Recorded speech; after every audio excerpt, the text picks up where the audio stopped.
the salt and roiling sea, the moon began to cry. The valley ran with sorrowful tears and filled the waters high. The misty morning over the brine belies a leaden sky. The stars all hide away from the chill until the evening rise. Oh,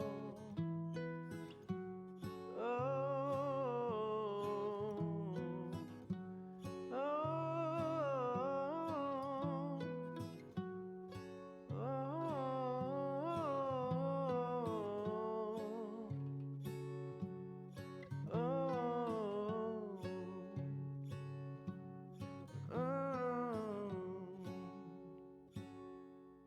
the place where Plurna scuttled her foe, the doomed ship still resides. The Titan met her end on its prow, forsaken by the tides. In death she leaves her stain on the place. The tempest never dies. Her final throes and shivers and shakes 1,000 years gone by. Oh, Hello. Hello. Apologies for starting late and having a really long start screen. All sorts of stuff. It has been a day. Let me tell you. Hopefully, we can make it to the summit again, free some more people, and escape somewhat. Pyre. Hello. Oh, almost knocked over my water. That could have been bad. Just added to the fun of today.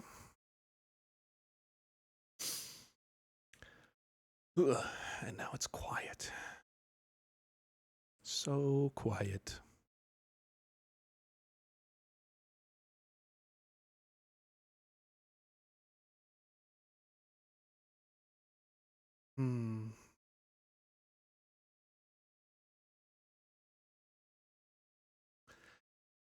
Ho hum.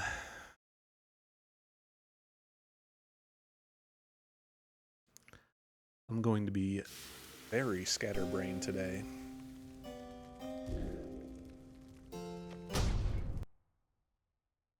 Because it has been wild. Oh, show. You return to the wagon after having prevailed against the chastity and the liberation rite. Important victory. Tizo is pleased that Rookie is finally free. You succeeded in liberating Rookie, who returned to the Commonwealth in glory. Did what we could. With each liberation rite, we strive to advance our plan. A brighter future awaits at the end of our path. But now, we must persevere. Speaking of which, reader, I take it you have seen the stars. Or, I should say, the lack thereof. You have or did. Once more, the sky is all abyssal darkness following the liberation rite. No stars illuminate themselves to guide you further on your path. Then let us go once more to Moonlight Alcove.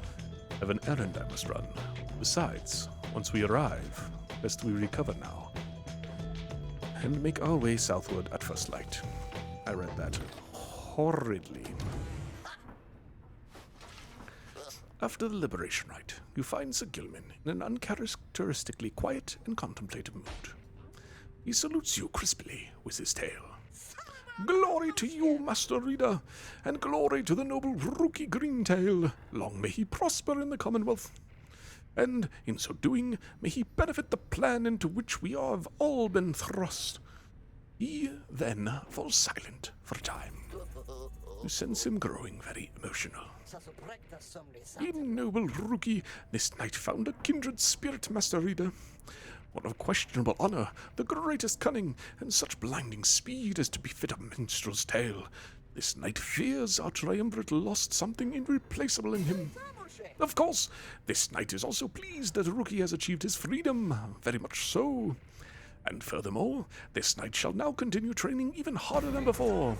Rookie Greentail, this knight shall train on and until such time as he is swifter than the jagged lightnings of the deathless tempest. Now, Master Reader, this knight must beg his leave of you, for it is time, not for his rest, but for his training. Know that he is very grateful for your wisdom and your guidance in these rites. Between yourself and Master Rookie, you have instilled within this knight an unshakable resolve. He bows low and bids you a good evening.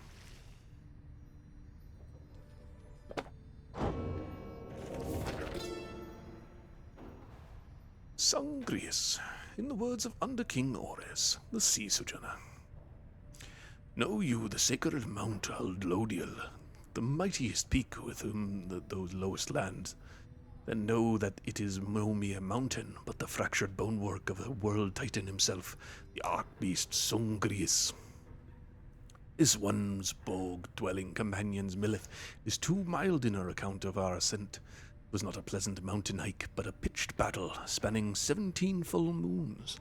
Finally, the 8 of us, we climbed atop the brow of old Sangrius. We merged our strength and struck the mortal blow, such that the arch-beast shattered finally into pieces. 'Tis no mere myth that from the arch-beast's eyes the shimmer pool emerged, the sole means of freedom from this land. So many pages. The Chastity, in the words of Haub the Swallow the Accursed. Those bearing the name the Chastity all count themselves disciples of Lusclorian, the 100 Minds, known firstly for his wisdom, but also cherished for his modesty, integrity, and kinship. Sklorian's priority in forming this triumvirate was to instill in all his subjects a deep-seated deference and respect for the rules governing the liberation cycle. The cycle of the rites needs to be respected to be understood, and needs to be understood to be respected, Sklorian said. Thus, the Chastity are emissaries of the cycle. Should they earn back their liberty, then they shall spread enlightenment itself, and all of us shall grow. On Mercy, Triesta Tithys, the Blessedborn. Mercy is the beating heart of a truly free society. Mercy even for the perpetrators of the darkest deeds. As our liege Solium Muir drifted in an ocean of regret, he found there mercy, or rather, it found him, and it saved his life. Mercy, freedom, they are intertwined. A society which raises a clenched fist against its own shall follow the doomed path of the Empire of Sar. Ours shall be a merciful society. May the perpetrators of the darkest deeds be sent to join us here, where they may learn as we have. Mercy shall engender union among all our different kind. We shall stand shoulder to shoulder, equals in the same society. Most excellent. I don't think there was a trial. Nah, so good. What I should do is probably do like a warm-up match every time that I open back up. Open the game back up. Oh. Ah.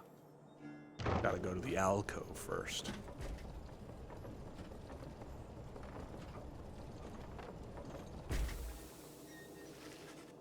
You once again find yourself amid the hidden splendors of Moonlight Alcove.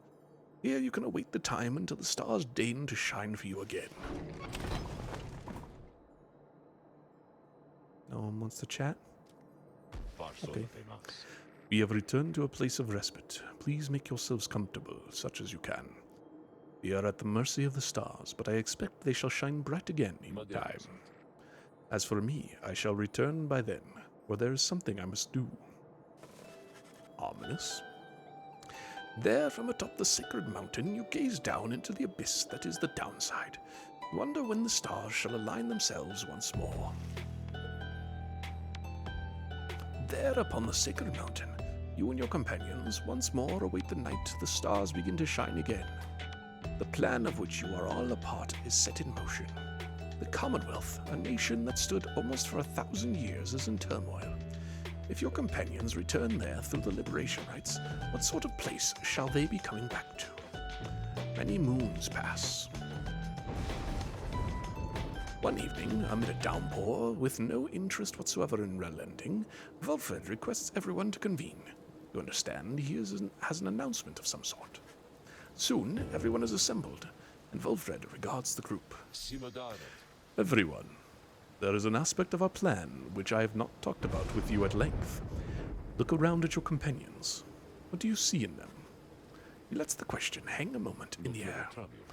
I'll tell you what I see in all of you, in all of us. I see in all of us a living vision of the 8 scribes themselves, each one among them hailing from the different tribes which later formed our Commonwealth. My observation does not come from pompousness, I think. Rather, I believe the scribes themselves desired, or shall I say desire, such a course. Together, they created all this ceremony of which we are now a part. The exiles, liberated through their rights, went on to found the Commonwealth, based on their values and their teachings. Thus, an instrumental aspect of our plan is to embody the spirit and the culture from which the Commonwealth arose so many centuries ago. That way, when we are all united on the other side in solidarity, the people all shall see that we reflect the values they yet cherish in our hearts, not merely our own. Anyway, we are still missing one key representative on behalf of Molten Millith, and I happen to know a certain bog dweller who I think shall fit the part most splendidly indeed. He motions for someone to approach. A certain bog dweller slithers forward. You recognize her straight away.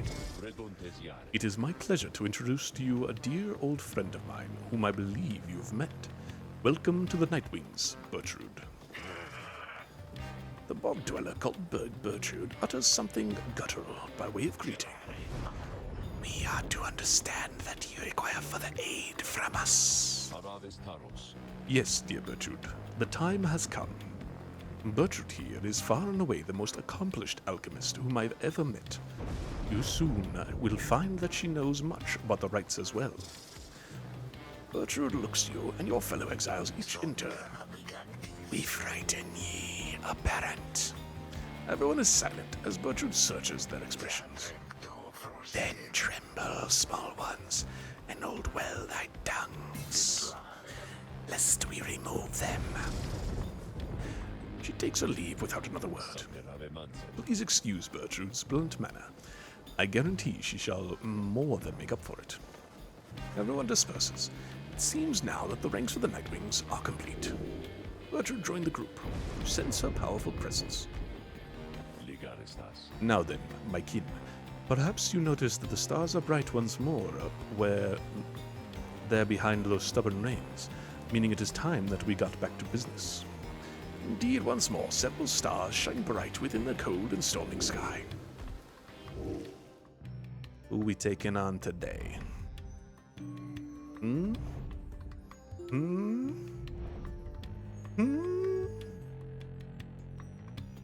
Let's see who we got on the roster.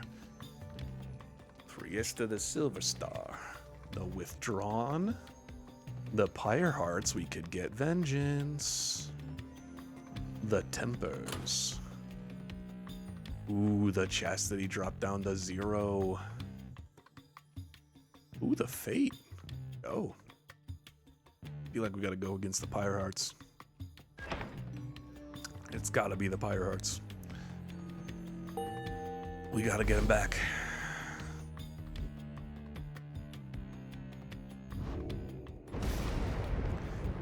This night to understand that we shall soon confront Sir Deluge and the Pyre Hearts once more. Then, this is to be a most exciting time.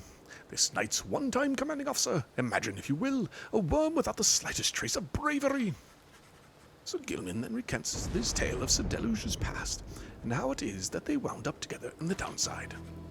Sir Deluge, a worm knight of the Sea Dominion, and former ally of Sir Gilman, he lacks the sort of courage for which his kind is known, it somehow leads the Pirates anyway. Some worms born under the Sea Dominion's waters sought life's meaning on dry land. The Commonwealth recognized their chivalrous traditions and soon put them to use. Sir Deluge was just another bit of frontline fodder in the war against the High Wing remnants. Yet time and again he distinguished himself for one simple reason: he would not die. His unusual instinct for self-preservation kept him safe in many battles, and over time he was repeatedly promoted for lack of any real competition. Then, in the Battle of the Spiral Sanctum, when retreat certainly was not an option, Sir Deluge retreated away. This was a breaking point, and he at last was sentenced into exile. In the downside, he sought water, where he made contact with Sir Gilman and other members of his kind. They all saluted him as their superior. The other knights had little choice but to respect his rank. As the Pirates, they conduct the rites in the name of their great hero, the Under King Ores, while adhering to their strict code. This knight must not have failed quite so miserably at the Battle of Spiral Sanctum had his entire regiment not turned in disarray after Sir Deluge fled. Perhaps by confronting his former commander, this knight's own honor may be regained in part. For now, however, this knight must beg your leave. You say goodnight to Sir Gilman in turn. There is no time to make flight preparations now, though in the morning you will press on once again. Hello, Bertrude. You find Big Bertrude looking about the black wagon in a disapproving way. She fixes her gaze on you. Her expression does not change. Such a clutter added to this wagon since we looked upon it last. Unsightly. You remember thee from our abode in Flagging Hands? Then thou must be the reading one to whom Sandalwood referred. She moves in close, studying you. You recall the mere touch of a bog crone of the southern bogs can induce paralysis, or worse. That one such as thee can extract meaning from that tome. 'Twas a feat we wished to witness for ourselves. Thy flesh has seen but the smallest fraction of the years which ours withstood, and yet we are expected to believe that thou canst understand the Book of Rites. Then she backs away, for someone else has joined you. Well, Bertrude, madam, is everything to your liking at this time, or is there something more that you require? We have been unable to locate a supply of rotworm gizzard extract among thy belongings. Other than that, we shall lodge no complaint at present. It is possible that Fulfred has a small supply among his possessions here. If you would care to accompany me, we may yet procure some. That would be agreeable to us. Then, after you, madam. As they depart, you think you see the lone minstrel nod his head your way. How kind of the lone minstrel. Greeting the greater titans, probably for curses and enchantments. Rites of Flame. With these blackened nails do I hereby inscribe the rites of flame. The bylaws shall be written here in full. We, the Eight, decree the rites a test of one's true worth in body, mind, and spirit. Now, until the stars abandon us, this shall be binding law within the downside. Those deemed worthy in the rites are to regain their freedom from the downside and return from whence they came. Exiles shall conduct the rites as one of 9 triumvirates, and look toward the stars for guidance on their path. Exiles shall bear this book as status. Oh, there's more. What else you got? Secrets.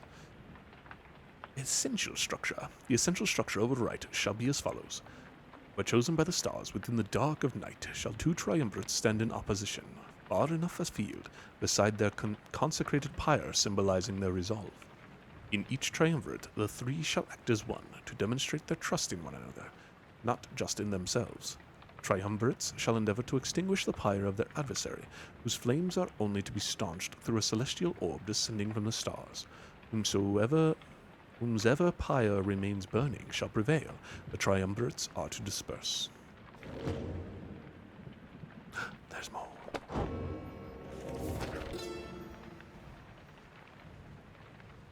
The We, the Eight, have seen the turning of the stars from now until the ending of our age. Heed their guidance and ours. The stars take many cyclic turns. The rites commence at their behest upon celestial landmarks where the downside's greater titans fell before the heavens. Bearing this, the book bestowed on your triumvirate, you, the reader, shall perceive under which stars you are to congregate. Follow where they lead, as your adversaries shall. If either of you fails to appear, then neither of you walks the path. Whether you prevail or you fail, from that point the stars shall guide you on.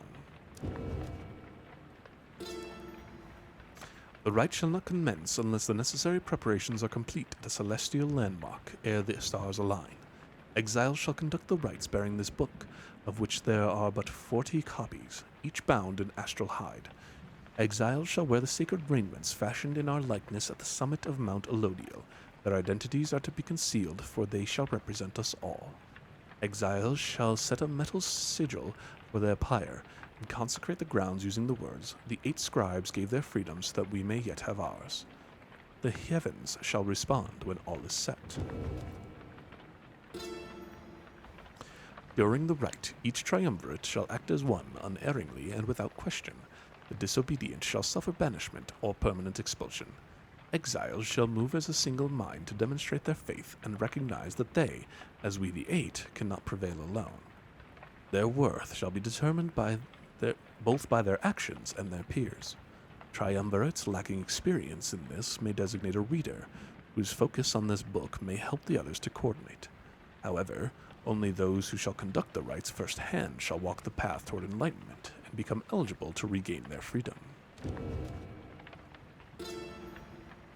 At the appointed time, at the aligning of the stars, the heavens shall rain down upon the ground sufficiently prepared, and thus the 2 opposing pyres shall be set ablaze. Thus shall commence the rite. Triumvirates are to protect their pyres as they would their lifeblood. Lifeblood itself is never to be shed before, during, or after any rite, lest the disobeyer suffer permanent expulsion.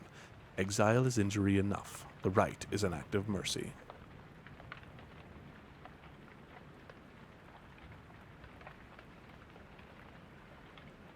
Fear not the purifying flame. Plunge into it headlong and without fear, for you shall be protected by the stars themselves. Seek freedom in the flame.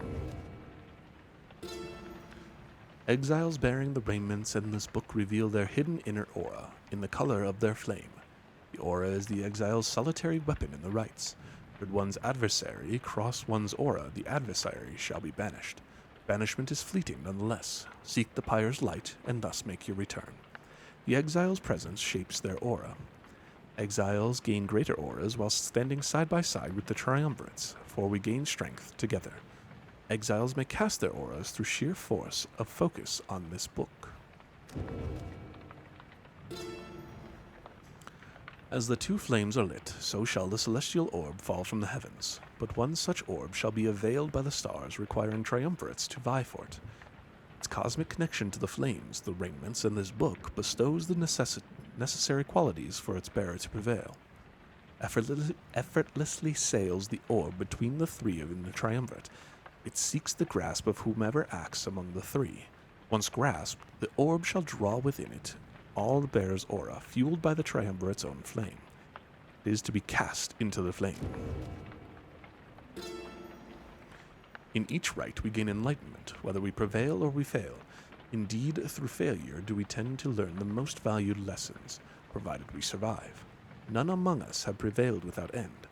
Exiles who walk the path toward enlightenment shall, at times, be struck by an epiphany and achieve mastery in some respect. Choose well among these blessings we bestow, thus you may yet achieve your potential and surpass your adversaries. Whenever you prevail, your triumvirate earns favor.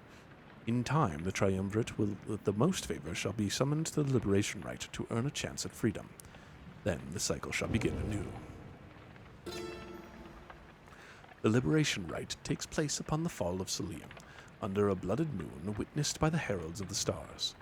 There, the most favored triumvirate shall confront the one which we appoint. These 2 triumvirates shall pass through Scribe's Gate, where their worth shall be assessed under the stars. Only the most enlightened exiles within each triumvirate may be anointed for a chance of freedom. 2 of their companions shall support them whilst they strive. The anointed champion of the triumvirates, which prevails, then shall plunge into the shimmer pool and return to glory. Oh, hold. There were things growing. Can I not harvest these? Oh. There we go. Continue on your journey.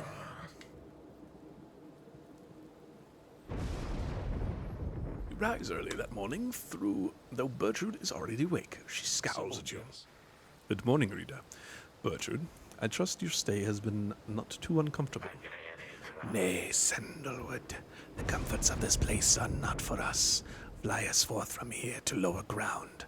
Let us get on with all of this. The reader here shall do so once the group is ready. I thank you for your patience.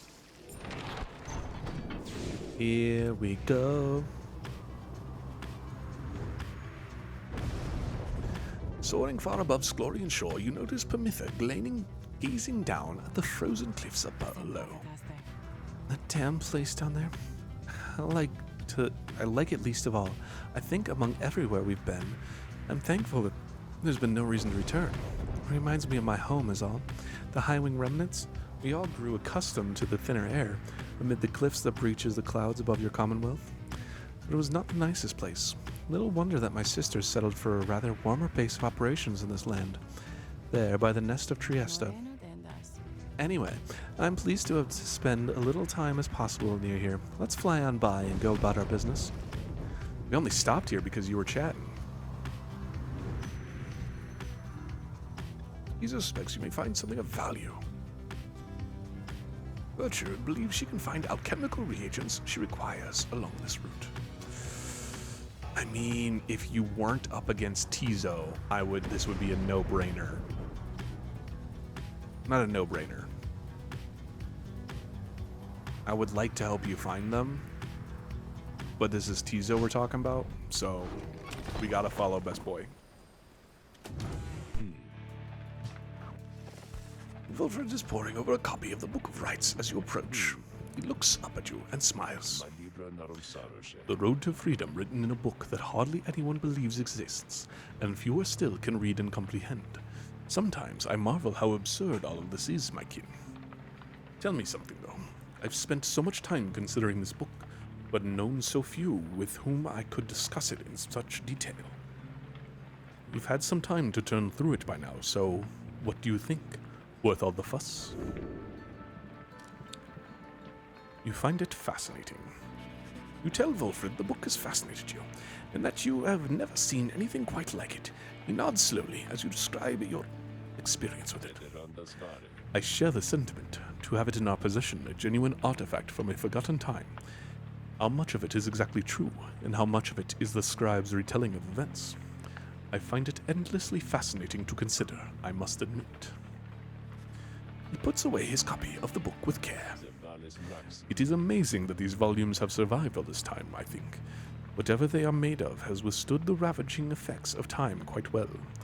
And the ideas that are contained, they remain rather provocative as well. To think that the Commonwealth disavows of the existence of this book despite official recognition of the 8 scribes, although the reasons why are in there written plain. How fascinating that its secrets have been kept for all this time. Anyway, you'll have to excuse me for my extracurricular interests in its teachings. I used to teach a version of its own history. To have access to the real thing has brought me some small pleasure.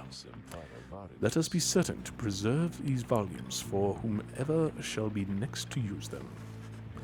He turns his attention to other matters and bids you a good afternoon. Search for valuables. You and Tizo spend much of the rest of the day searching through the dense foliage of Cinderroot until at last you find something of value. So it would seem, at least, as neither you nor Tizo can tell exactly what it is, for the object lies beyond your grasp.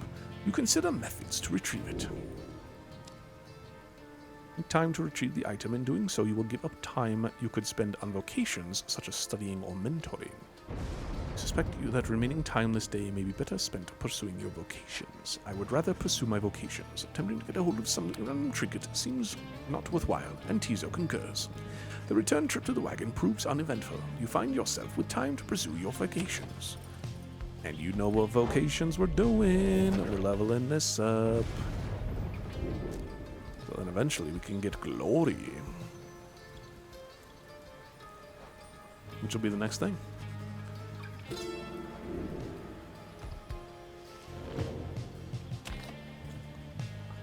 Ow. Glade of Liu. Let's take on these Pyre Hearts. Show 'em who's boss.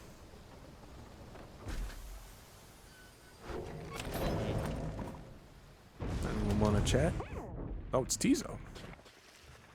Observe Tizo rummaging about the black wagon as though in search of something. He notices you there and rushes up to greet you. Tizo is glad that you are here. He is just reminiscing about old times. But just as quickly, he resumes his search. Tizo is looking for something a former exile of the Nightwings once gave him. He is growing frustrated that the object he seeks is nowhere to be found. You almost do not notice the lone minstrel's approach. I'm afraid that it is gone, Tizo. I am very sorry. Reader, it is nothing that ought to be cause for much concern, merely that Tizo has misplaced something of sentimental value to him. It was just a spare bandage, he indicates, exactly like the one on his horn. Tizo here has many adventures with the Nightwings. Is that not so, Tizo? He squawks in approval. Those memories shall always stay with you. Is that not what matters most of all? He confirms this as well. Then please, do not worry yourself about it anymore. It is a symbol of a distant past besides. Tizo skulks away. Up into the rafters, the lone minstrel watches him go. The object that he seeks does not exist, reader. Tizo searches for it from a fleeting memory of his days with the Nightwings of the past. He performed the regular duties of other drive imps at first, but soon distinguished himself. I was none too surprised. He was clearly special. He had grown close with the other members of the Nightwings when misfortune befell, and the triumvirate fell apart. Perhaps Fulfred has revealed to you more of the details. As for Tizo, I feel he must make peace with the shadows of his past somehow. Perhaps then he shall cease searching. You need not worry for him, of course. He is resilient and shall always serve the Nightwings well. You might say that he was born for it. Begging your pardon, reader. The lone minstrel excuses himself in his polite way, leaving you to consider what he said.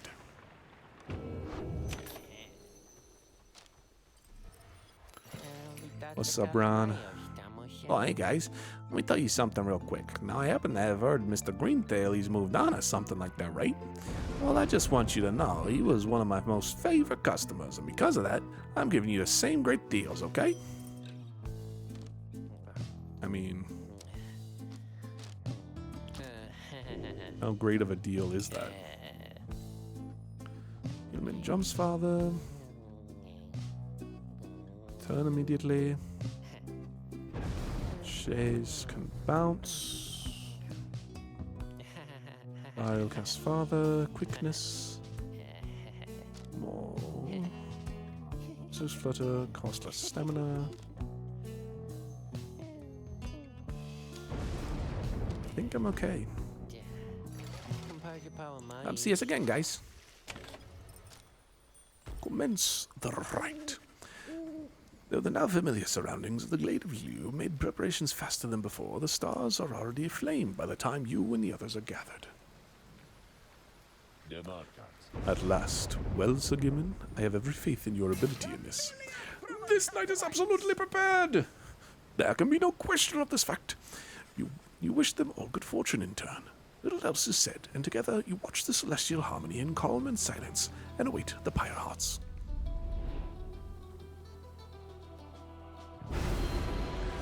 Alright, let's make sure that we deactivate the ones. Adversaries each shall have +8 quickness, making them move faster, absolutely not against the Pyre Hearts. Let's take that off. That one's okay. Let's keep that on.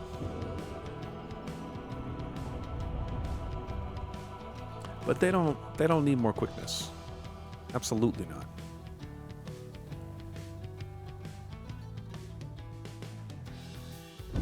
The much vaunted reader has returned, Me? and it would appear Am I vaunted? their ranks grow stronger. Consorting with the bog-crone Bertrude, are we? How very strange that you befriended her. Why? At any rate, your adversaries in this fight shall be the Pyre hearts. Put out their flame and walk the path to liberty. That's the plan.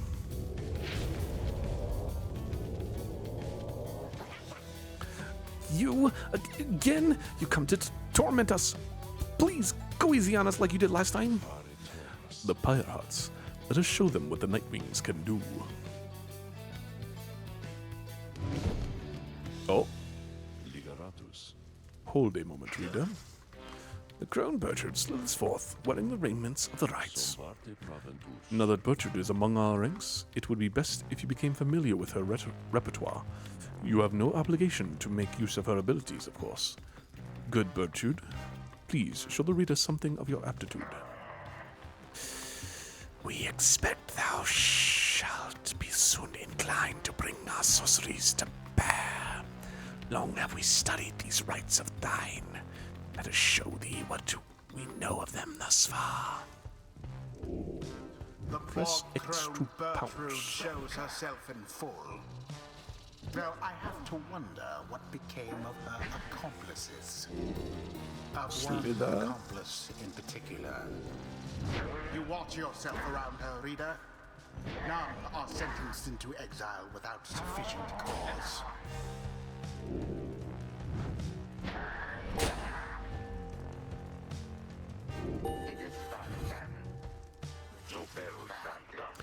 Now then, reading one. Now that our freedom is of a little consequence to us, we side with ye because of Sandalwood, because of his plan. We shall aid ye in the rights, and we shall aid ye in that plan. Thus, we are at thy disposal, and await thy bidding. Interesting. So freedom ain't a thing Who shall for stand her. together here this night?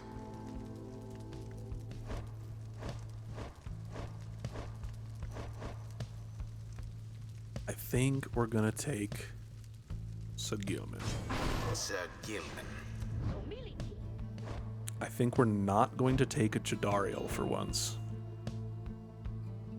Do we take...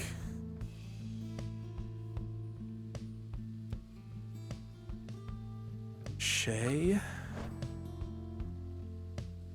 Tizo? We could take Pamitha and Bertrude. Let's do that. Pamitha. Need to give you a talisman.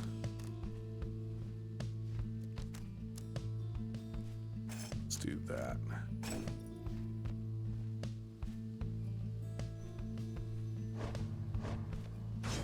Bertrude. The choice is cast. Oh, I am ready for them. We are not afraid of you, especially not this night. Worm Knights, attack!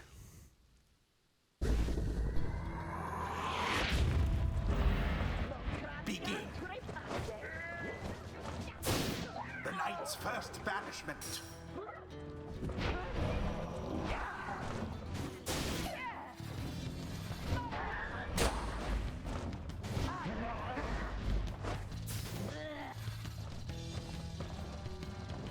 The orb.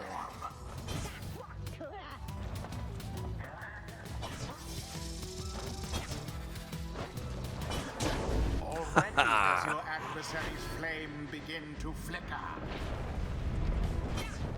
Oh, How comical. Bidding contempt. oh! Got him.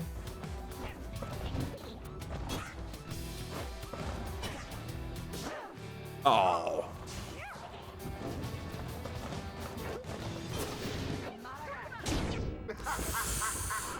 Oof.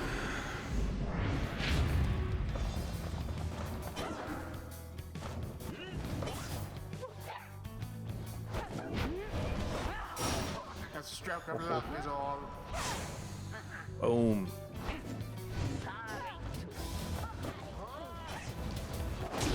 Ah, yes.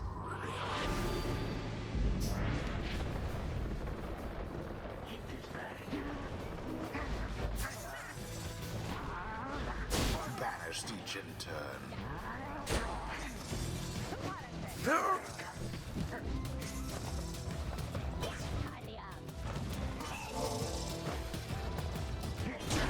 Such wherewithal. Let's go. Another most inglorious defeat is imminent. This knight can feel it in its bone. His singular bone. Oops. None less than Oh. unfortunate. What?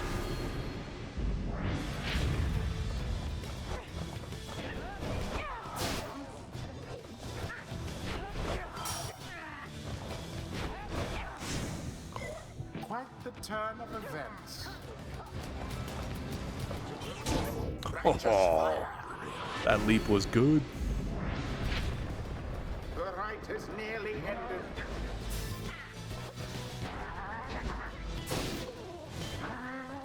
Away with them.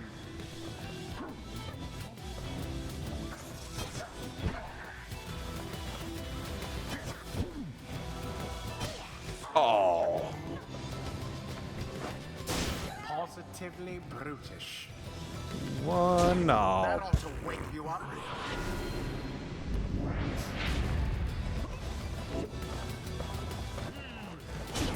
Verily,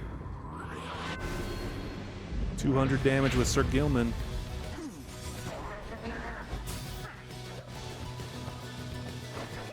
to each his own.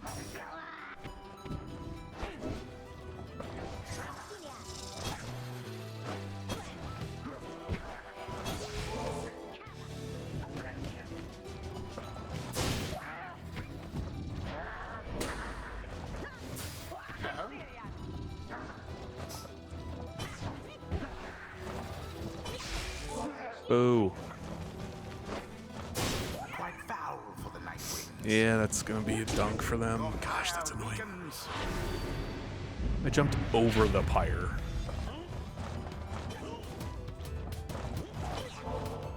And it is done. Boom. The GG's. Nightwings once again prevail. They hardly deserved it, though, if you ask me. What? Who is this The man? right is done. We knew we had no chance. For shame. Boundless are the teachings of the scribes.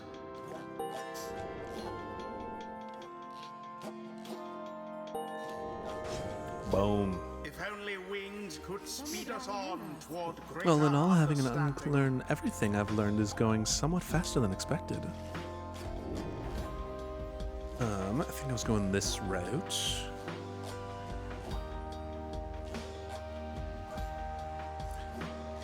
In Fury, after banishing an adversary, Pamela moves faster. Returns twice as quickly. Ah, yes, yes, yes, yes, yes. Let's do that. I thinks. The ancient crone called Bertrude. Thus does our grasp of ancient sorceries grow ever stronger still. What you got? There's less flame than adversary, she deals an additional 5. Has more, she deals an additional 5. As Virtue pounces at an adversary, she instantly recovers all of her stamina. Virtue uses 50% less stamina and moves 30% more quickly. After saluting adversaries, Bertrude turns them into fast-moving howlers.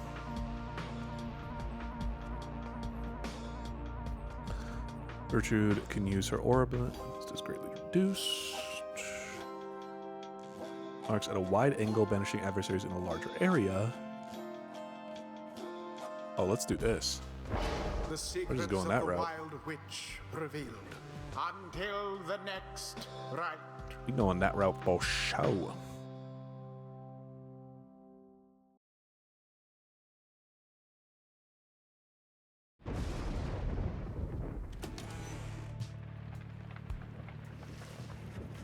After defeating the Pirates in a solid performance, you return to the wagon to find Wolfred and the lone minstrel in the midst of a conversation. It's strange that this one star should be illuminated now. That is not what I expected. Not I, Wolfred, sir. Then Wolfred notices you there. Reader, Tariq and I observed a strange occurrence in the sky is all. It appears that the star of Kelmir, rope collar, is illuminated now. It is but another star, except our models and predictions of this cosmos did not anticipate this. Anyway, go see for yourself. I shall make the wagon ready in the meantime. You see only a single shining star illuminated far above. It is just as Wolfred indicated. Show me this star. Kelmer, the rogue star.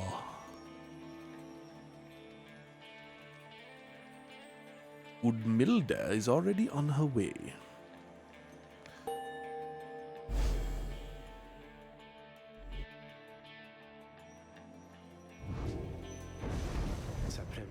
Then we are summoned to the Isle of Kelmir, deep within the deathless tempest. Have you been there before, Tariq? So long ago, I scarce recall the time, only the scent. It is the place from whence the creatures native to this land sprang forth. Reader, let us concern ourselves with superstitions held about the place. We'll set forth at dawn, and soon see for ourselves what to make of it.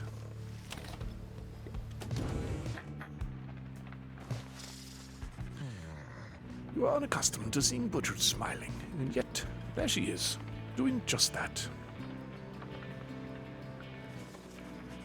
You soon see why. You have observed before how her manner seems to soften to a degree it can whenever Wolfred is around. If only I could have seen their faces then. What was your secret, dare I ask, dear Bertrude? It appears that they are reminiscing about old times in the Commonwealth. Flame-resistant inks, sandalwood. 'Twas the inks themselves which kept those volumes from being burnt to ash. Flame-resistant inks, of course. The good officers whom came to visit, they were so intent on burning all the evidence that they did not stop to think the evidence was fireproof. Alas, that they later found a way to burn thy stamping press regardless. Thy written words, they moved us many times, and many others whom we knew are there in the sullen bogs. No matter, dear Bertrude. What's done is done. At least we made it difficult for them. Is that not so? While introducing some of our fellow citizens to new ideas. Perhaps. My words would not have reached near half as many were it not for you, not to mention how I managed to elude them for another decade or so. I am ever thankful for your sacrifice. Thy thanks shall not be necessary, Sandalwood. Well, you shall have to take them from me anyhow. Thank you, Bertrude, for helping to fulfill a modest author's dreams. What good's a stamping press without good inks? No good at all. They exchange a laugh at this, but then, even still, and through this new ordeal, thou hast no love for us. Is that not so?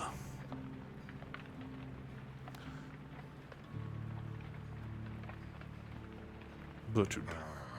Nay, we understand full well. Thou needst not fuller explain thyself.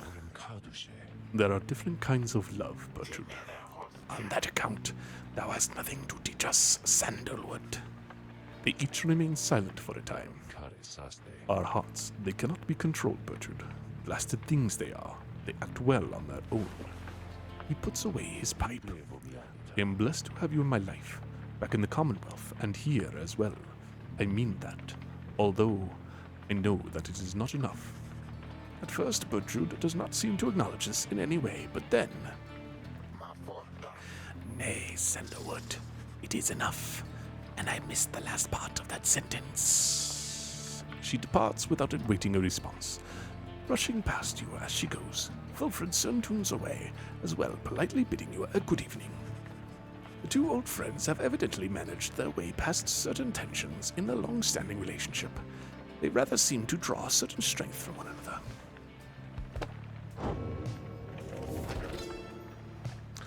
The Pyre Arts.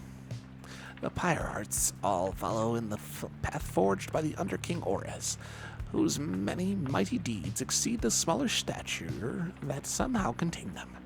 His is the most spirited triumvirate, their courage unfaltering, their hearts full. They live always with vigor, and perhaps they die with it as well.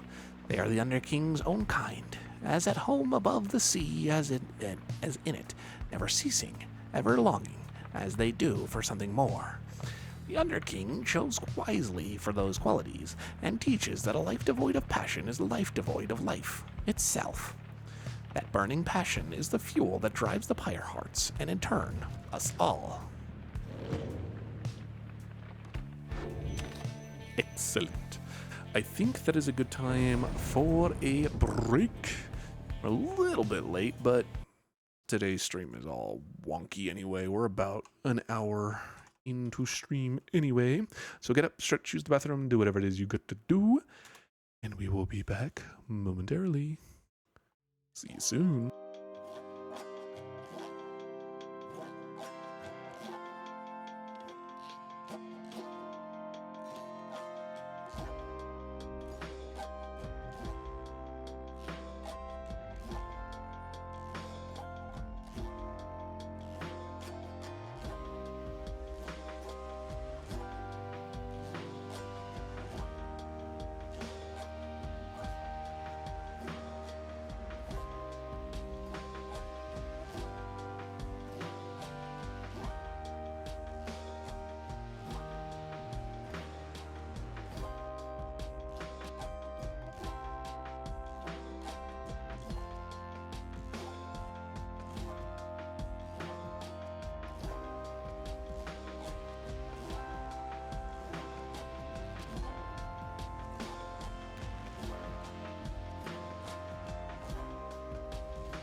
Hello, I'm back. Apologies. Like I said at the start, it has been a whole day.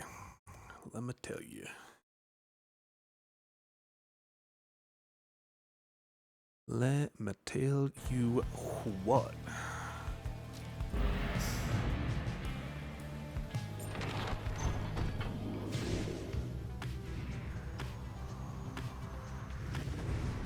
Wilfred joins you as you soar high above the storm-ravaged waters and approach to the infamous Isle of Kalimir.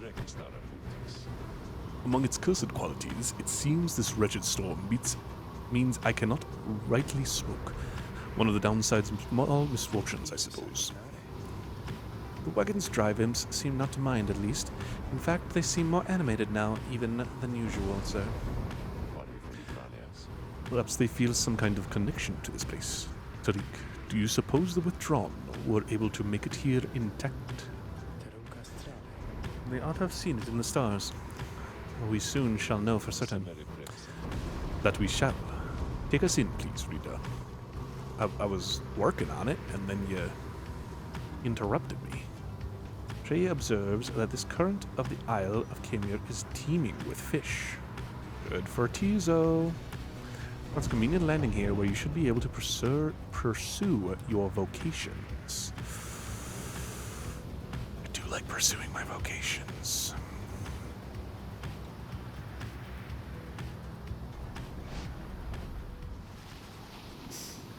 Make landing with the Deathless Tempest, far west of where you first breached through the shores beyond. I wonder which sort of celestial landmark lies hidden amid these waters, though for now you have some time left before continuing onward. Beyond our crystal seeks Pamitha.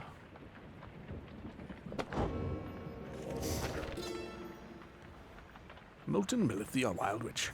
We waited for the deathless tempest to subside. We waited with the Underking. He merely laughed and laughed, for the deathless tempest does not subside. What lies beneath that stretch of sea to cause such an upheaval is best left to myth and speculation. He made passage, nonetheless, through sorcerer's aid and fortune, scarce seeing the surroundings environs. We did detect a landform to the west. Solely Muir detected there the presence of the treacherous aide who lured him into exile and then followed him in turn. Muir, in his wisdom, thought it best to be avoided. At last we did arrive on distant lands, though seeing them provided little comfort. You called for me, lovely reader? You need but ask, my reader, and you need but indicate who it is to be my student. Summon Pamitha. You ask Sandra to administer one of her special trials for Pamitha. Oh, you mean that feisty harp? She may yet be taught some manners, I should think. I shall attempt to bring her down to size. Let us bring her forth. Soon Pamitha arrives in heed of the summons. You called for me, reader darling? Ah, it's that crystal. Then let's hash it out. I'm ready. Okay.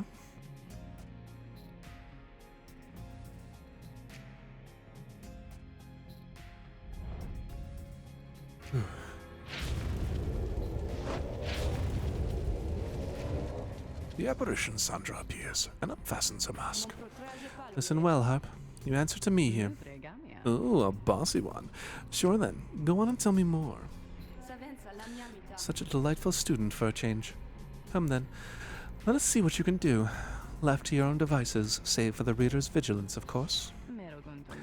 Let's show her what she wants to see then, reader darling. Oh boy.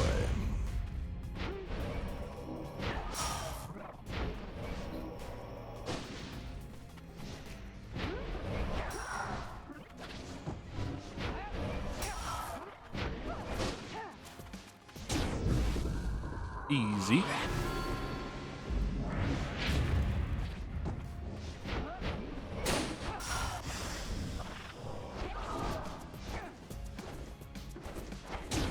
Easy times 2.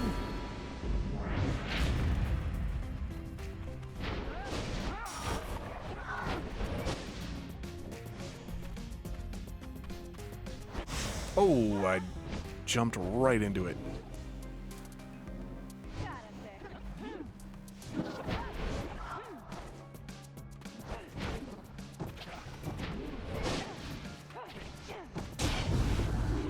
GG, easy. Zero of the issues. There now, is everyone happy? Oh, happy as can be, my doubtless pretty harpy. So good of you to ask. On top of that, your performance was sufficient and you passed my test. You have my congratulations both to you and to your lovely reader. Now, be gone from here before I have any second thoughts.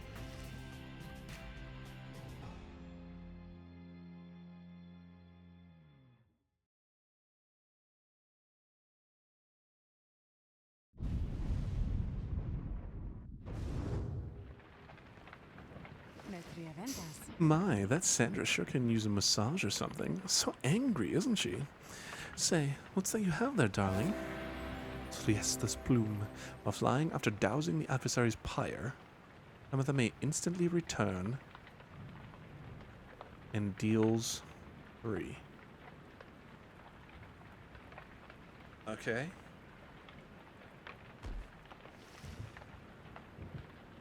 Kind of an odd one. After having reached the boundless waters of Barb Reef, you volunteer to survey the grounds. You prepare to head out.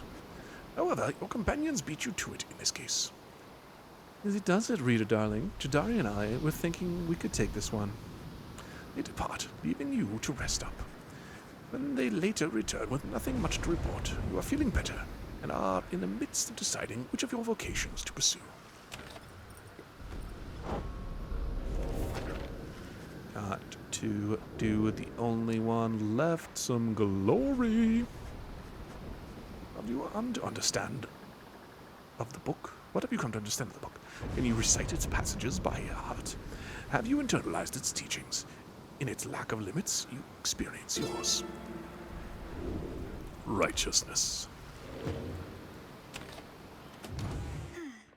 Hi, Shay. Shay seems to be speaking to herself again. She is unaware of your presence, or shows no sign of it at least. Mercy, freedom, they are intertwined. Mercy shall engender union among all of our different kind. Mercy shall engender union among all our different kind.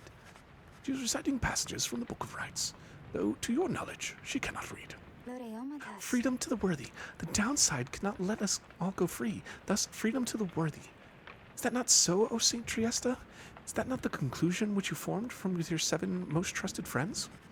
She pauses for a while, as though listening, and nods her head from time to time. Yes, I see. Well, I'm ever grateful to you, Saint Triesta, for your guidance and your presence, and I wish all your friends safe passage there among the stars. It must be so beautiful out there. With your wings, you can fly freely, can't you, Saint? You can visit me at any time. Come and go as you please, from the stars, all the way there.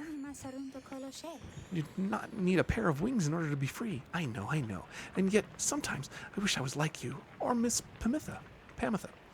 But I know I am the way I am because I'm meant to be this way, and I know that you are always watching. So thank you, Saint Triesta Tithys. Thank you, and your friends. She wanders out into the afternoon, leaving you here to consider your work. In the Commonwealth, the unwavering faith in the 8 scribes would have been seen as a delusion. Such prayer or communion was forbidden. The scribes were mythical figures, but even they worshipped the stars, and it was the stars that lighted the way for the founders of the Commonwealth, or so its leaders thought. Continue your journey.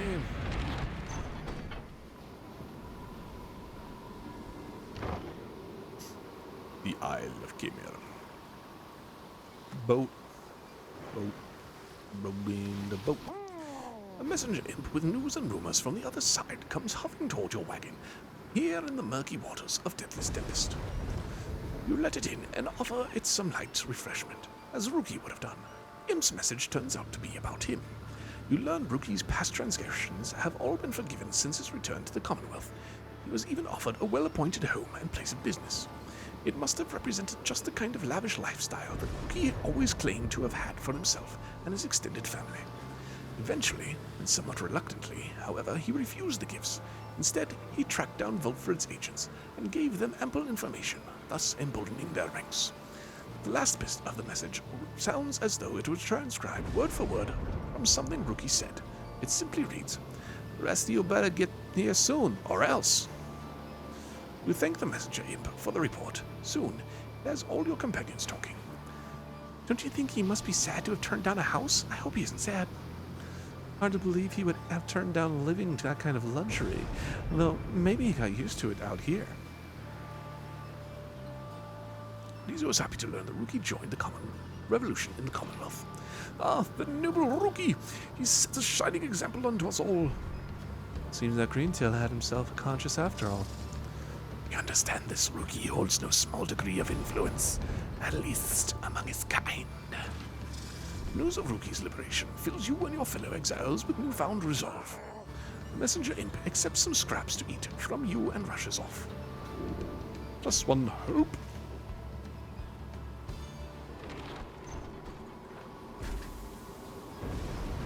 Your wagon shudders to a halt at the Isle of Kelmer. Bizarre outcroppings give it a foreboding feel. In the distance, you hear old gibbering noises that sound like drive-imps.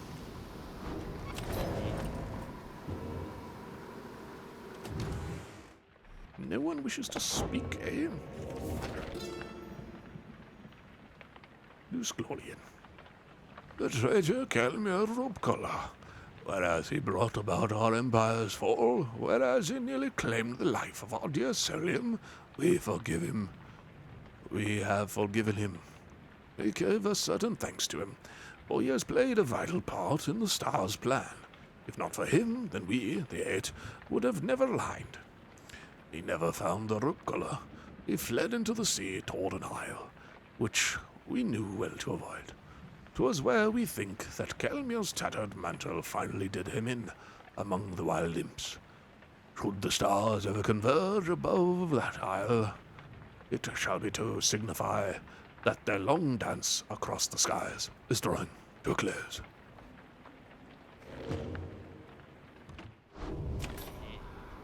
What you got, Ron? Oh, guys, how'd you find me all the way out here? I mean, this is for extra special customers. I'm only joking. You're the only customers I got.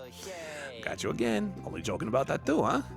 Because I got tons of customers. It's just they already bought a lot of stuff today, so they're not here, okay?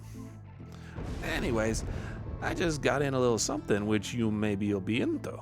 Been hearing about this little number for a while. Check them out. It's at a Twin Rings jeweled band. To presence, quickness, and hope. Start of the round, briefly gain infinite stamina if an ally has the ruined band. Oh my. Thinking these things are supposed to be for a couple of lovebirds, know what I mean? But anyone could probably use them, provided they was to buy them off of me. I was gonna get them for myself, but anyway, let me know if you want them.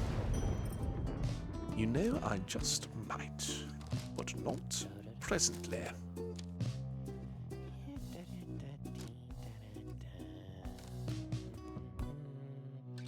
Not presently, indeed. Cheapskates. It's not my fault you price these things out.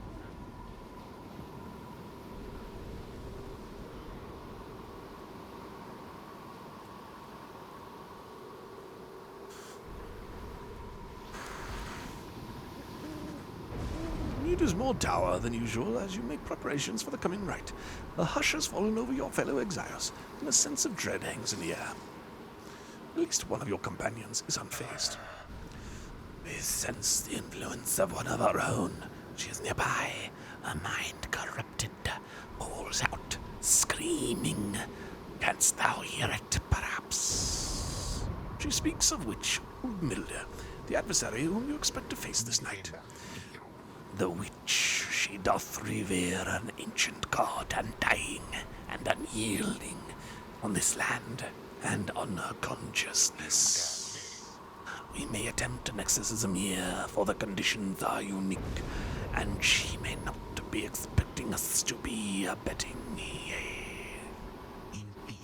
However, 'tis a risk upon her mind and and my own, although a worthwhile risk, perhaps. Bertrude seems to think that Umilda can be weakened somehow through the coming right. Then the stars above begin to shimmer with her strange light.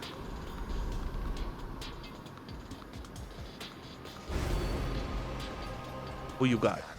There, the star of a slash. Our adversary worships it, and whom it represents. Fixate upon the star-reading one, if thou so darest invoke its power. Do so, and our adversary Ermilda, she shall be emboldened, but also left vulnerable to our own sorceries. We may yet limit her ambitions thus. Consider her wish. Adversaries shall have +8 presence, raising the size of their auras.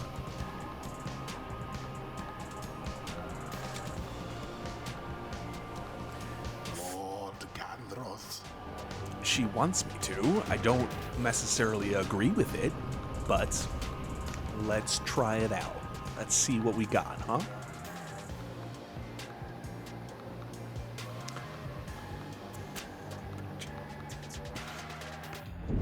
A glorious eve to you as ever, O you exiles of the Nightwings. Hello? The 8 scribes dragged you all the way into the blasphemous Isle of Kaelma. Here you are to be surrounded by even more gibbering nitwits than usual. Your adversaries in the coming right shall Ooh, that's a be fun. Ooh, this is a the fun map. withdrawn. Whose ever pyre yet burns ere the break of dawn shall surge forward on the path to glory. Now, prepare yourselves. You have returned once more unto our presence. Yes, we sense something among you. Bertrude slithers forth and gazes at her adversary.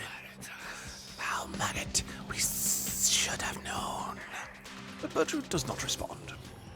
Ye Nightwings, that one shall be a little benefit to ye. That one's sorceries are a mere pittance to the overwhelming might of his slash. Soon ye shall see.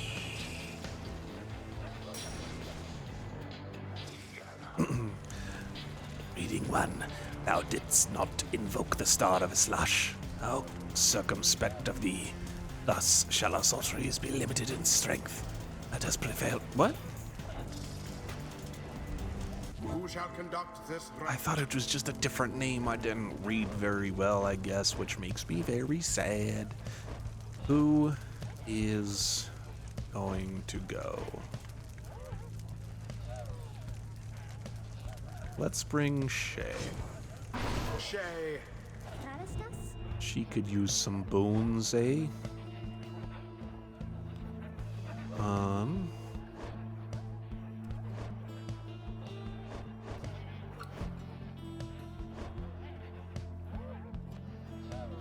Let's bring then Pamitha.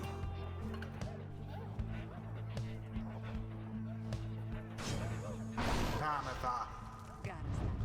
And Sir Gilman, it is done. this knight is unafraid of our most terrifying foe, for the most part.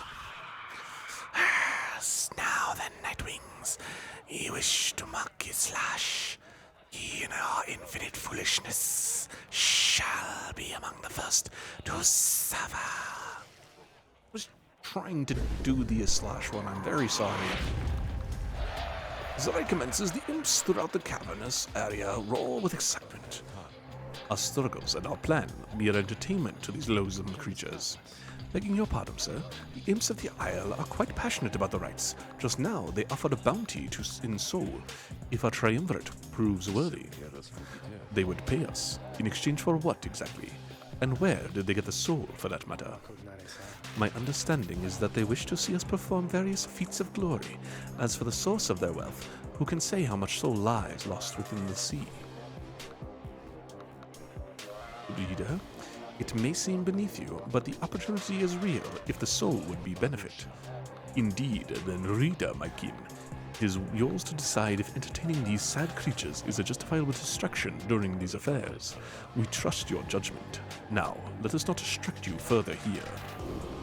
Henceforth, you shall be tasked with feats of glory in the rites. Salute the imps. Now begin.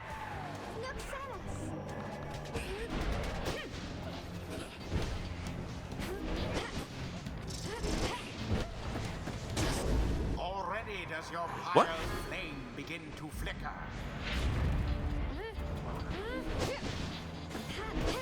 Another battery. Thoroughly banished.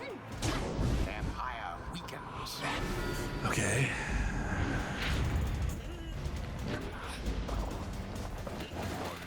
Yeah.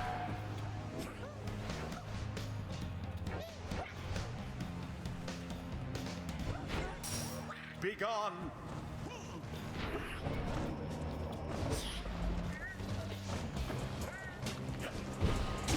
Sir Gilman plunges into the fire. Sir Gilman.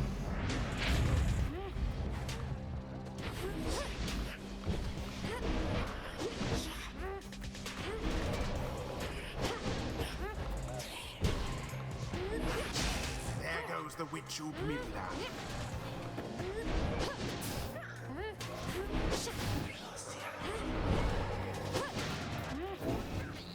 Oh, I jumped though. I totally did.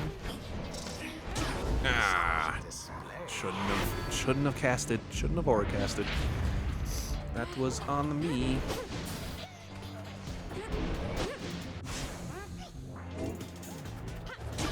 Shay doused the flame. Using the stowaway, deal 200 damage to the pyre. Excellent. Oof. How sad for that one there. My word!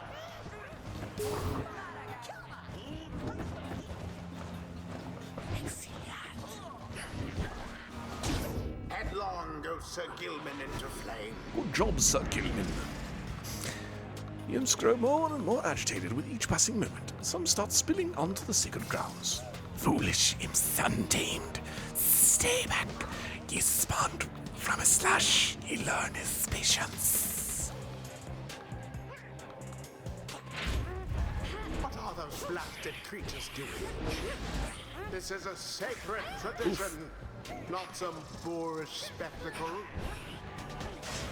Oh, what? Alas, Oh, this is perhaps danger you close are territory.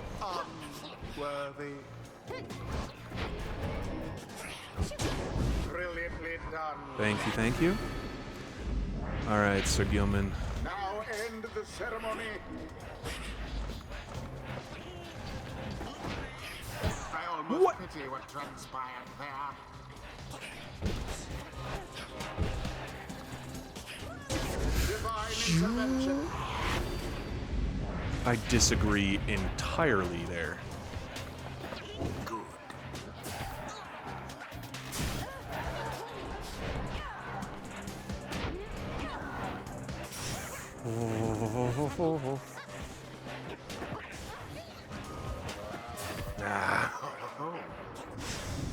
Trickery. And it is done. Oh, that was frustrating. I thought for certain they would not. That was annoying. The rite is ended. Especially thee, fools. Deigned to think thou couldst staunch the power of a slash, utter madness. The victory is hollow, Milda, and 'tis thine own madness that ought to be thy concern.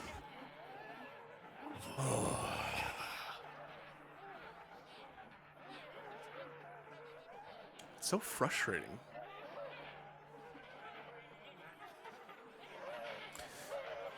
Foolish ones, this victory 'twas but a taste of the terror which a slash shall bring to ye in time, until the darkness swallows ye. What stirs now in the hearts of all these exiles?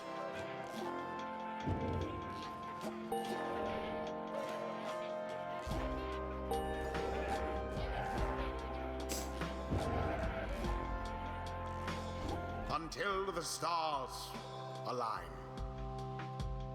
I don't know why this hits me so hard. It's just so...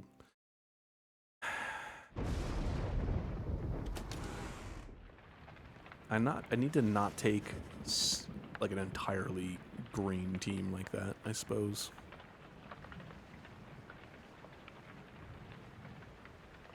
After you and your fellow exiles failed the right against the withdrawn, you find the lone minstrel tending to one of your own. Sir Gilman seems to be unwell, although you cannot sense why. How are you feeling, sir? This knight can hardly move, as though he has been transmogrified into a walking stick, or some such sorcery. I see. Then please do not exert yourself, or try. Lone minstrel motions for you to come closer. Reader, Sir Gilman appeared rather disoriented and more fatigued than usual, reported not feeling not entirely present, symptoms of banishment sickness. Debilitating but fleeting. He should be able to take part in light activities, I think, but under no circumstances shall he be able to conduct the coming rite. Now then, I ought not keep you from the stars above. Please go and have a look at them, for all of us, I think, are anxious to depart this place. Stars yet shine for you, revealing various paths forward. I could use a win now.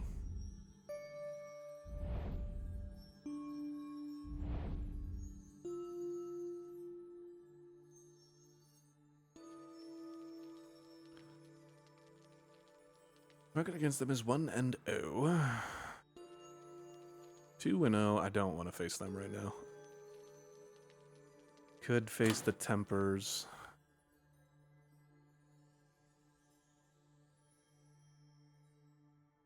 Let's go against the Accusers, I think. What's this place again? We go here a lot. So we shall soon square against Lendel the Liar and the Accusers. Him I know all too well. Perhaps you notice that he doesn't like us very much. He then tells you what he knows of your next adversary. Lendel the Liar, the first adversary you confronted in the rites, not too long after you took your first steps on the path to freedom. A former constable of the Commonwealth, he gained a reputation for his strict and brutal manner. By any means, he always caught the crook. Once, he arrested a civilian who hated him on suspicion of theft of Commonwealth artifacts that had gone missing. Lendel discovered the artifacts himself in the civilian's home. The suspect soon was exiled. Still, he denied the charges, even as they cast him downriver. The case was investigated further, though too late. Suspicions turned to Lendel. It turned out he planted the damning evidence himself, so he was exiled in turn. In the downside, he soon became an acquaintance with the rites, having heard of all of this from several people in high places. He asserted himself as the de facto leader of the Accusers. They bent to his aggressive nature and prevailed many times under his watch. Yet each time his chance at liberty arose, the Nightwings either defeated him or simply did not show. He wishes more than anything to outdo the Nightwings. Perhaps he even more so than to be freed again. Let us give him another opportunity. For now, have a good night, my kin. You bid Wilfred a good evening. At dawn, you shall take flight again. You approach Jadariel, who seems to be busy explaining something to Sir Gilman. And so, feinting left against them proves to be reliable. They all lead with the right wings when they choose to strike. They are quick, but can leave themselves quite vulnerable. Such sage counsel, madam. This knight feels most emboldened should he ever again be forced to confront the high-wing remnants in single combat. Pray you never shall. Being here, I suppose it is unlikely. Notices you then. Reader, the good knight and I were just comparing survival strategies we picked up on the blood border. Reminiscing on old times, it could be called.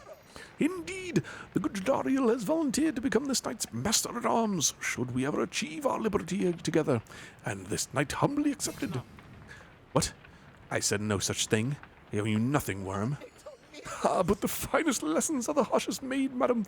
This knight is overjoyed that you would thusly train him as your protege. Reader, spare me, please. Somehow managed to steer the subject back to military tactics. This knight is most impressed with your familiarity with the finer points of being sliced into ribbons by the high-wing remnants, Master Reader. Sir Gilman and Jadariel continue the conversation for some time. You sense they are in relatively good spirits, all things considered. only I could say the same.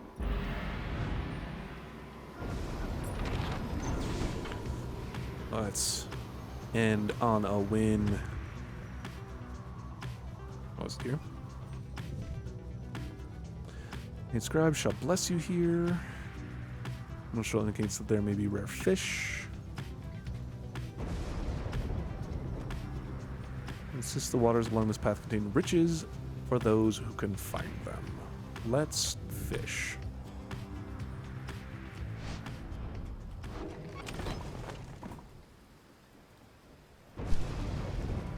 Lone Minstrel suggests that the sport of fishing may help pass the time as you drift among the immeasurable depths of fathomless trench. Here it seems the fish are one step ahead of you. Perhaps, if you keep at it, they will let down their guard, or perhaps they shall not. Keep at it. Rather than relent, you redouble your efforts against the fish. Hours pass. At last your patience is rewarded, and handsomely, as you fling a rather large specimen up from out of the depths and into your care. Excellent.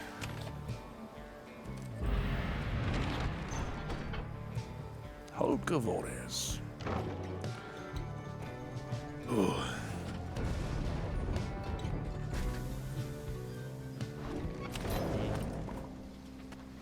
Anyone want to chat?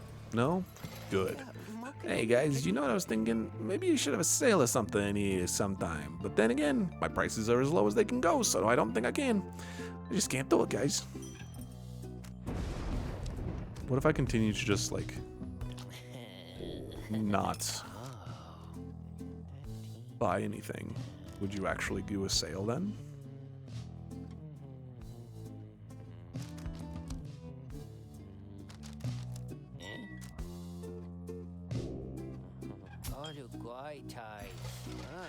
You guys really are my favorite customers, you know?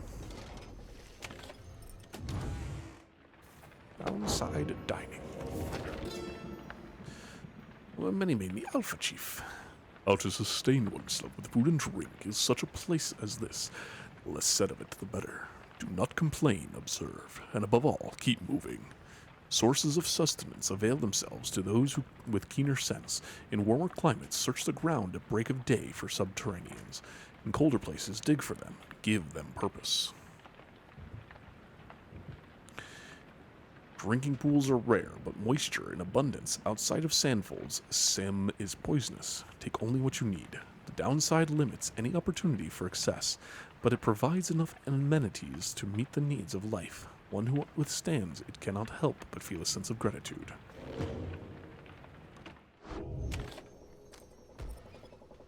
Amidst the rites, as you await the stars, a form dressed in the raiments of the rites approaches you and Wilfred. You at first presume it one of your next adversaries, the accusers. But it cannot be one of them. Beside you, Wilfred starts, something you have never seen him do. You observe the colors that he wears, the inverse of the Nightwings. Wilfred Sandwood, it has been a while. No, this cannot be. The demon unfastens his mask. It can. You perished. I watched you fall. You did. I grieved for years. Yet now you live? I do. Although these horns, they grew long ere I could walk again. Unbelievable. Then, why are you here now, Orlek? You know full well, Wilfred, to reclaim what is mine by right. The demon Orlek leaves without another word, just as the stars above burst to life and seem to set the sky aflame. Oh, this is getting deep. Alright, take that garbage off. Which one was a slash? Oh. Adversaries each shall have plus 50% stamina for use of their abilities. No, thank you.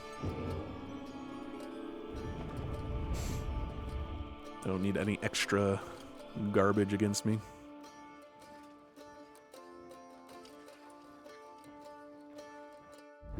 Reader, what lunacy is this? What? 'Twould appear the Nightwings are to stand against themselves this time around. Huh? This is a mutiny in violation of the sacred law. What? The exile whom you face? Oralek. Long ago he had his chance, and he relinquished it. He cannot simply claim it now. I have no control over I this. cannot preside over this nonsense. Good night. I didn't pick him. What happened to the accusers? The stars showed we were to face them. They must have suffered a misfortune of some sort. Tampering with the stars' designs is not permitted, Orlek. Cheating the worthy of their rightful liberty is not permitted either, Vulfrid.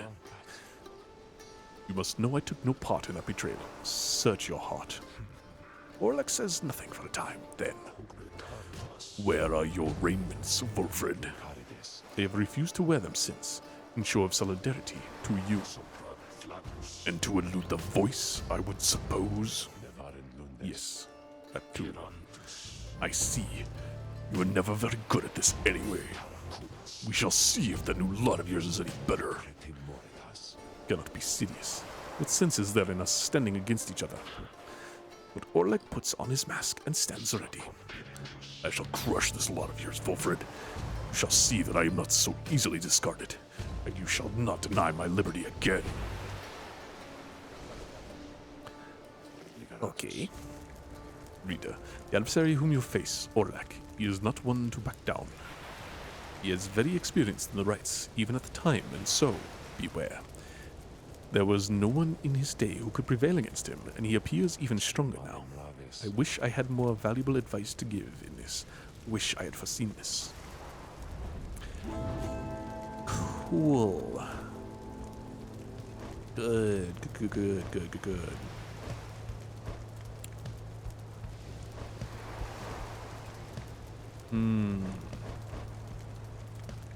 Let's grab us a Tizo. Let's grab us a Jadario. Let's grab us.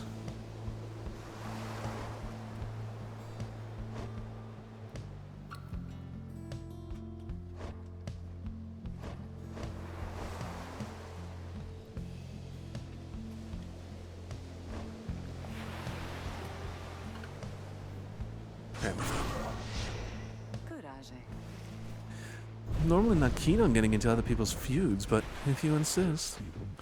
Such a triumvirate you have assembled, Vulfrid. Then, let us see what they can do. Come and face me, false Nightwings. Okay. Tizo? Tizo fumbles with his mask. I didn't even think about that with Tizo. Tizo recognizes Orlek and greets him tentatively. It is good to see you. Orlek reaches for his mask in turn. How is the horn mended? Tizo indicates his horn has not bothered him for a long time now, and thanks Orlek for it. Good. A full recovery then. But 'tis unfortunate to see you standing there with them, Tizo. Come with us. No questions asked. The proposition seems to catch Tizo off guard. Tizo indicates that he will not abandon his friends or their quest. He seems to be pleading with Orlek to stand down, to listen, to not give in to his anger. But Orlek shakes his head. He puts his mask back on. This is something I must do, little one. Tizo dons his mask in turn. He chirps nothing more.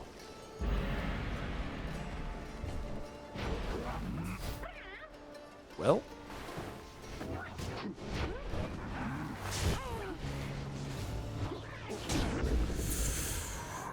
Not a good start. Oh boy.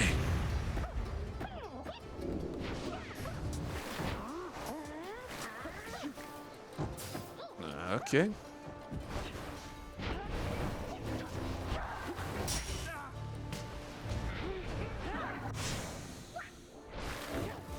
Yeah.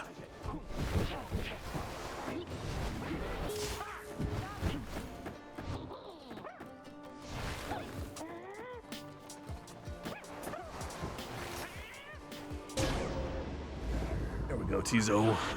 Nice.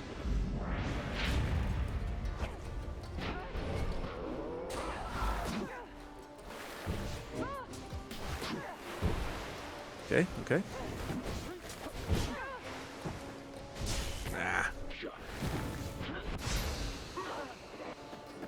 Come on, come on, come back, please, come back. Oh, that's a snipe.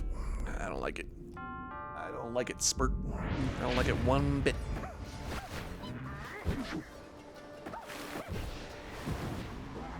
Ah.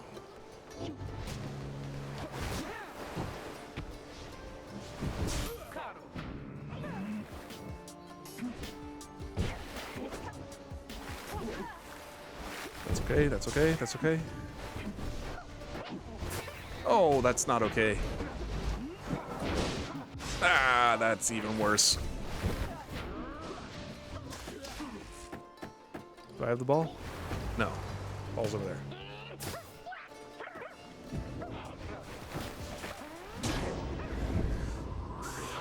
There we go.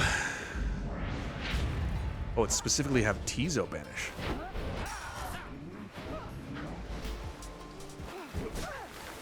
That's okay, that's okay, that's not okay.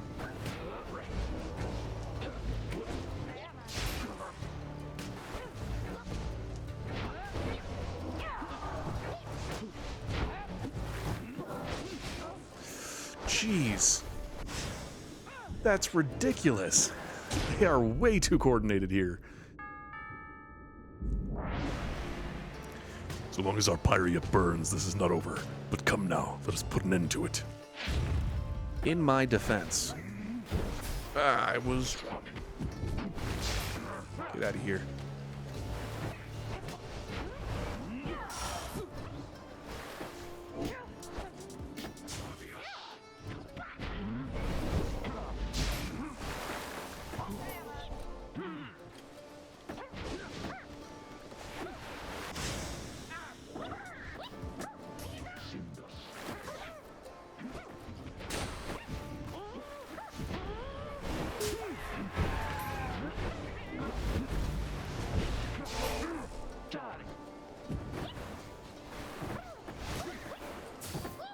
I was... I want the orb.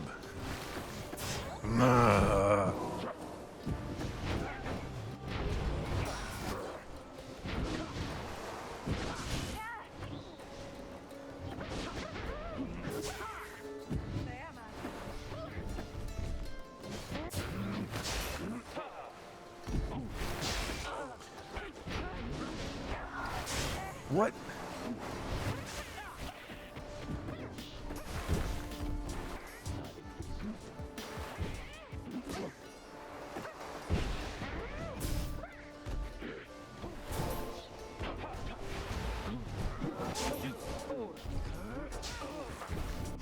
Ah.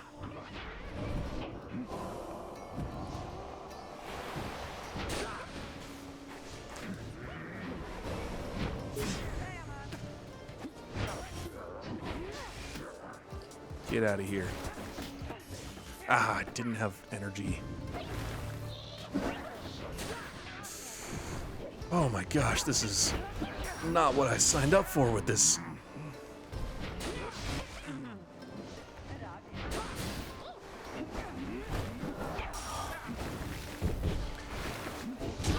Ah, come on, this is such a freaking fight, dude.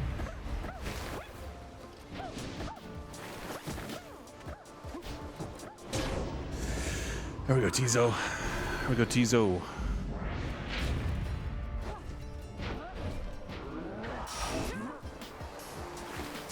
Yeah.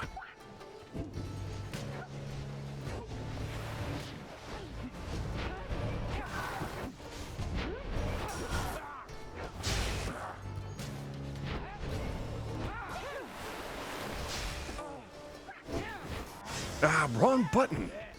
What button was I just pressing? That is frustrating.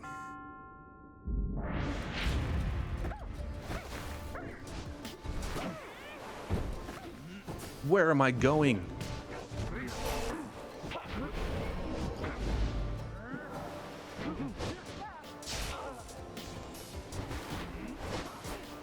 That's just rude. Oh my gosh. Keep bouncing, keep bouncing, keep bouncing. Ah.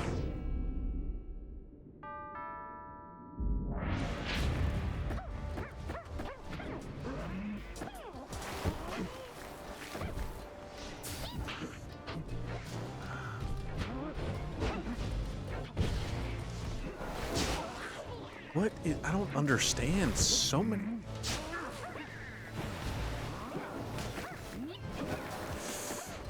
Oh my gosh.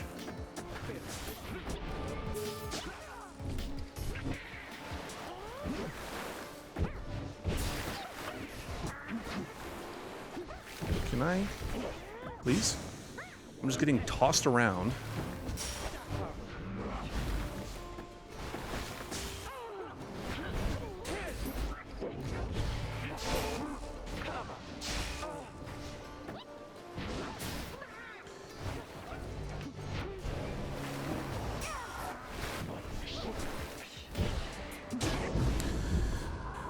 Oh my gosh, one left? Are you kidding me?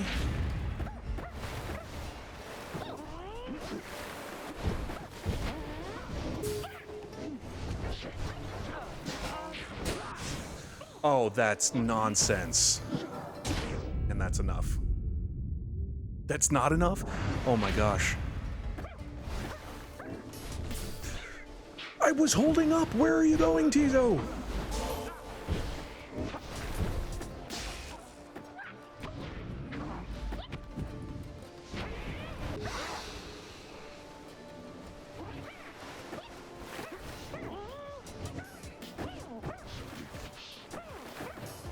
Tizo, come on! Oh, you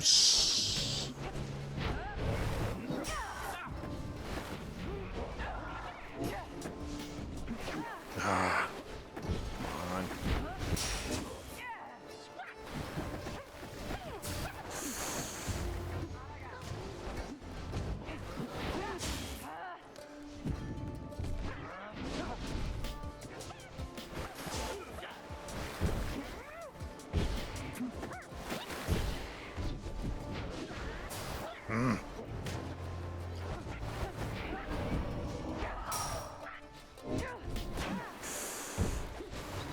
Come on, why won't you charge up?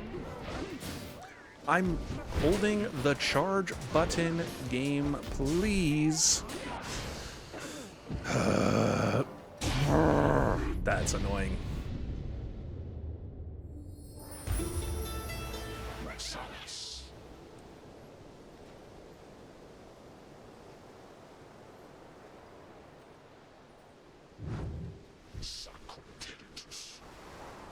Expected you call yourself the Nightwings, but you are only in name. As for the rights, it is a mockery of once it stood for. All of this a stain upon the legacy of the scribes. Fulford looks on as Orlick departs without another word. Orlick, forgive me.